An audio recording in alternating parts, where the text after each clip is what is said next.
Fala pessoal, professor Gessé falando aqui. Como prometido, trouxe para vocês hoje as reações de metais com ácidos e com água. Tá bom? São reações bem importantes, são reações com aspecto visível muito legal, bem perigosas também. Então vamos lá entender um pouco sobre elas. Apesar de hidrogênio, tá, que vai estar presente aqui no ácido e também presente na água, ele não ser classificado como um metal ou uma metal dentro da tabela periódica, a sua presença na fila de reatividade dos metais, ela permite que a gente possa, que possamos prever o que vai acontecer com uma placa metálica. Normalmente tu tem aqui o zinco metálico nesse símbolozinho de zero em cima. Esse expoente zero indica que ele está no estado metálico, então tu tem esses materiais na forma sólida. Metais normalmente estão na forma sólida na temperatura ambiente, com exceção do mercúrio, do galho.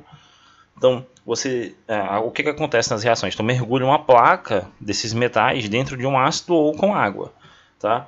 E aí o que acontece? A gente pode prever o que vai acontecer com essa placa, tá? Quando ela é mergulhada em uma solução de ácido clorídrico, por exemplo. Eu peguei aqui um ácido forte, que é o ácido clorídrico, e vou reagir ela com zinco. Então a gente vai propor esses experimentos aqui para vocês. Eu vou trazer o zinco e também vou trazer o cobre, uma placa de cobre e de zinco. E analisando aquela fila de reatividade, a gente tem uma noção do que pode acontecer. Então, depois de algum tempo que tu mergulha uma placa de zinco dentro de uma solução de ácido clorídrico, ela vai se tornar corroída, ela vai ficar corroída, tá bom? E aí a gente vai notar um aspecto de efervescência, como se estivesse borbulhando, tá bom? E o gás que borbulha não é CO2, é um gás muito perigoso. Então, para a gente saber que gás é que está sendo liberado nessa região, basta a gente montar a equação. Então, eu montei aqui a equação, peguei o zinco com HCl. Eu necessito de 2 mols de HCl para poder reagir aqui com o zinco, 2 HCl, 2 moléculas dela para poder reagir com o meu zinco. O zinco ele é mais reativo do que o hidrogênio, tá? Então, ele vai tomar o lugar aqui do hidrogênio, ó. E aí eu vou ter, como eu tenho esse índice 2 aqui, justamente porque eu tenho 2 moléculas de cloro aqui, dois átomos de cloro, desculpa. Tá? Então, quando o zinco ele tomar aqui o lugar, o hidrogênio vai sair e o zinco vai permanecer. Posso até fazer aqui um esquema rapidão para vocês, tá? De como é que isso acontece, o mecanismo. É bem simples. Então, o zinco, como ele é mais reativo, ele vai entrar aqui no lugar do hidrogênio e o hidrogênio vai sair. É uma reação de simples troca, tá? Entre metais. No caso, não é nem entre metais, porque o hidrogênio não é um metal. Aí o zinco fica aqui no lugar do hidrogênio e o hidrogênio fica aqui na forma gasosa. Esse aqui é o hidrogênio gasoso, é ele que vai dar o aspecto de bolinhas, de efervescência lá dentro da reação química. Certo? E o zinco, que está no estado zero, ele passa aqui para o estado de oxidação 2+. Tá? Então ele está sofrendo um processo de corrosão, que é também chamado de processo de oxidação, que a gente vai discutir mais lá no segundo ano do ensino médio na eletroquímica.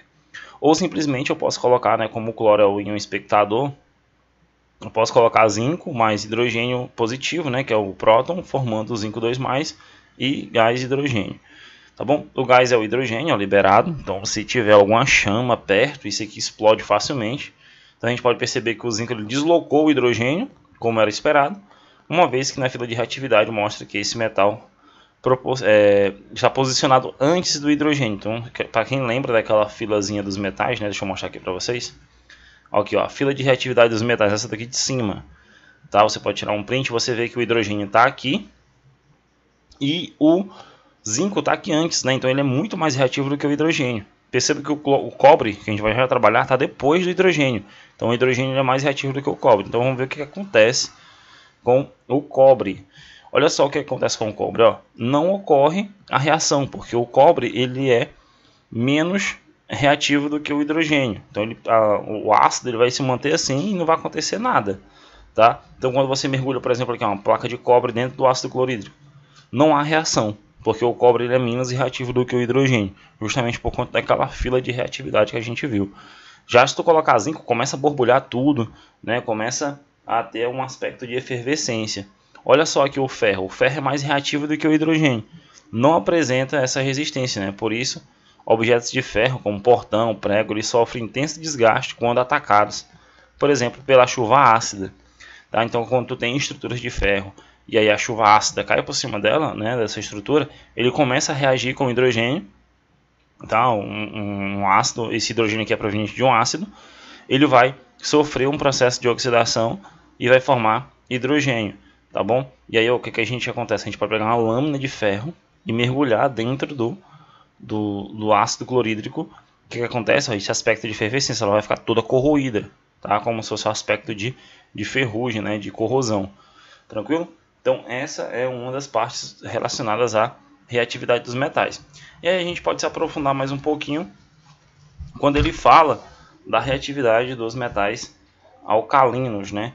Os metais alcalinos, em alguns, né, e alguns alcalinos terrosos, que são aqueles da família 1A, da família 2A da tabela periódica, são tão reativos que reagem até mesmo com água. Eles são muito reativos. Um exemplo é o sódio.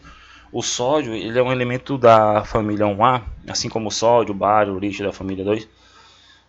Eles reagem muito com água, né? Eles são muito reativos. Então, o sódio metálico, ele é um sólidozinho que é facilmente cortável, né? Como se fosse uma fatia de queijo. Quando ele entra em contato com água, ele forma a base, que é o hidróxido de sódio, e ele desloca o hidrogênio, certo? Ele desloca o hidrogênio, e o hidrogênio forma hidrogênio gasoso. Só que aqui tu tem uma reação instantânea, a reação é muito rápida e libera rapidamente um volume considerável de gás de hidrogênio. Isso daí forma ondas de choque na água e é muito desastroso. Pesquisam depois de um vídeo sobre a reação do sódio metálico com água líquida e você vai ver a explosão que acontece nesse meio reacional. E nunca tente fazer isso em casa. Então, é uma reação que você tem que dar uma devida importância, uma devida atenção, porque é muito importante. Ela aparece muito nas questões e aparece muito aí nos meios dos livros de química e nas discussões sobre química de modo geral. Muito conhecido. Então, os metais da família 1A e da família 2A são bastante reativos. Alguns da família 2A, né? Alguns alcalinos terrosos. Outros metais mais reativos que o hidrogênio praticamente não reagem com a água a temperatura ambiente, tá? Uma reação dura pouco tempo, sendo logo interrompida por causa da formação de uma camada de hidróxido de alumínio. Tem que o alumínio, de forma metálica, reagindo com a água, ele forma hidróxido de alumínio, só que é sólido, né? Um sólido insolúvel, e acaba formando hidrogênio. Por isso que o alumínio ele é muito utilizado para fazer janela, fazer revestimento de automóveis e tudo mais. Porque além dele ser leve, né, ser menos denso, ele não vai sofrer aquele processo de corrosão ou um processo tão explosivo como o sódio.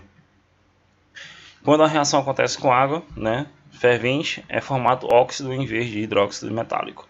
Então, dependendo da temperatura da água, isso aqui vai agir de formas diferentes, tá bom? Tu tem aqui a formação de um óxido quando a água está fervente, e a água na temperatura ambiente ele forma um hidróxido de sódio, que é uma base. Tranquilo? A gente tem aqui o ouro, que pode ser atacado por uma mistura especial de ácidos. A gente tem uma reação muito importante, tá? Que é detalhes que podem aparecer nas questões do livro de vocês, nos vestibulares, tá bom? Que é justamente o ouro, né? O ouro ele é um metal nobre, é um metal inerte, normalmente ele quase não reage, uma reatividade bem baixinha, na fila de reatividade ele é o último, mas aí a gente tem uma mistura especial de ácidos, né, que faz isso reagir, que é chamada de água régia. É formada por 3 partes de HCl e uma parte de ácido nítrico. Olha só a mistura desses ácidos. Ácidos fortes, né? Ácido nítrico, ácido clorídrico, que tem um grau de ionização muito alto. Quando tu faz essa mistura nessa proporção e reage com ouro, né? A reação acontece, que não é de deslocamento. Essa reação aqui, né? Que não é elementar, tá bom? E a gente traz ela aí para vocês. Outras reações que a gente pode ressaltar, essa daqui, ó.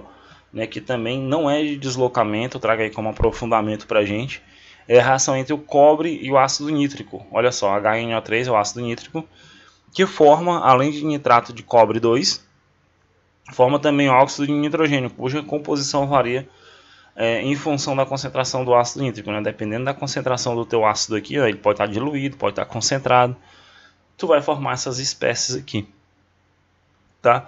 O cobre também, ó, por exemplo, a proporção aqui ele está concentrado, então ele já forma um outro tipo de óxido. Aqui ele forma óxido de nitrogênio, aqui ele forma dióxido de nitrogênio, tá? De mononitrogênio, um óxido covalente, tá certo? Então, dependendo da concentração de ácido nítrico, eu tenho formação de diferentes tipos de dióxido, tá bom? Que esse aqui é um gás marrom avermelhado, né? Esse de cima aqui, ele é liberado para a atmosfera, tá bom? esse aqui já é um gás marrom avermelhado. Isso aqui a gente pode fazer com a moeda de 5 centavos, aquelas que tem revestimento de cobre. Quando você coloca em ácido nítrico concentrado, você vê uma fumaça vermelha avermelhada saindo, né, do sistema reacional. É uma reação muito bonita, mas também muito perigosa, libera gases que não são tão legais para a nossa respiração, como é o dióxido de nitrogênio. Tranquilo? Então, essas são algumas das reações importantes sobre reação de metais com ácidos e metais com água. Essas reações que eu apresentei aqui para vocês, por último, né, reações com água, reação com ácido, são aquelas mais cobradas, mais importantes. E você sempre tem que ter em mente que um metal, tá, para a gente finalizar, que um metal, quando ele reage com ácido, ele sempre vai liberar aqui, ó, tá? Se ele for mais reativo no caso, né, ele vai liberar sempre o hidrogênio gasoso, que é explosivo, tá bom? Que é bastante reativo, bastante inflamável. Tranquilo, gente? A gente fica por aqui e até a próxima aula. A gente vai falar da reação dos ametais.